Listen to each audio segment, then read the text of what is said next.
নমস্কার বন্ধুরা, সবাই ভালো আছে আশা করছি। দেখো, সকালে একটু ঘুগনি করেছিলাম টিফিনে, আর এদিকে দুপুরে রান্না হবে। মাছ মাংস দুটোই আছে, তো মাছ আজকে করব না, মাংসটাই করব। মাছটা ভেজে রেখে দেবো। মাছগুলো ভেজে নিচ্ছি আমি। 4টে মাছ দিয়ে দিলাম। মাছ ভাজার তেলে আমি মাংসটা করে নেব।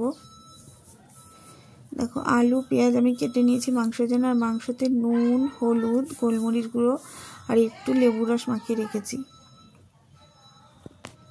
মাছগুলোকে ভালো করে লাল লাল করে ভেজে নেব।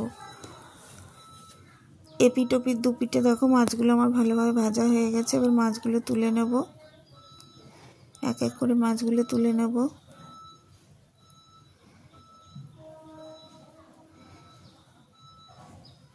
যে মাছগুলো ছিল আমি দিয়ে দিলাম, এগুলো ভালো করে ভাজা হোক। মাছগুলো ভাজা হয়ে গেছে। এবার দুটো মাথা ছিল দিয়ে দিলাম।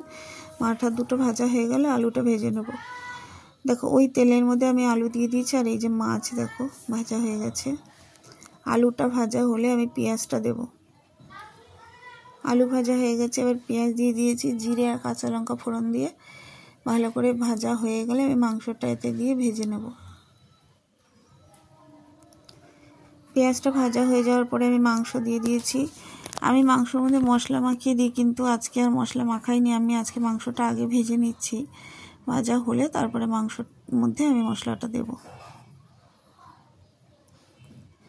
পেঁয়াজের সঙ্গে ভালো করে মিশিয়ে নিয়েছি। দেখো, মাংসটা ভালো করে ভাজা হয়ে গেছে।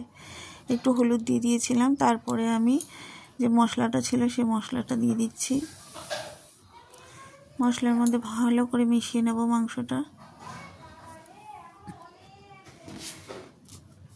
এদিকে ভাত হয়ে গেছে, ভাতটা নামাবো।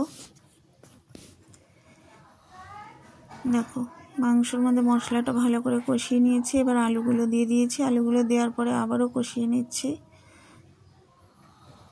এদিকে কষা মাংস তুলেছি তোমাদের দাদাভাই আর ছেলের জন্য। কষানোর পরে আমি জল দিয়ে দিয়েছি। দেখো, ফুটে গেছে, আলুটাও সিদ্ধ হয়ে গেছে আমার। একটু ঝোল ঝোল নামাবো।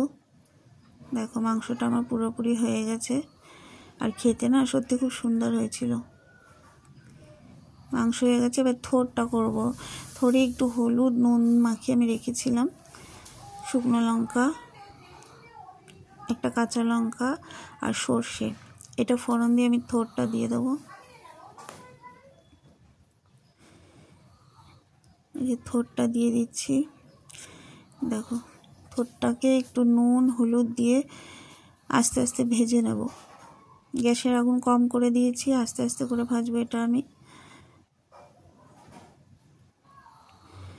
ভেজে নিচ্ছি আস্তে আস্তে করে। ভেবেছিলাম একটু চিংড়ি মাছ দিয়ে করবো, কিন্তু আজকে চিংড়ি মাছ এখানে আসেনি, পাইনি। ছোট ছোট চিংড়ি মাছ হলে থোড়ে দিয়ে করলে ভালো হয়। দেখো, থোড়টা আমার হয়ে গেছে, আর এদিকে এই মাংস আমার হয়ে গেছে।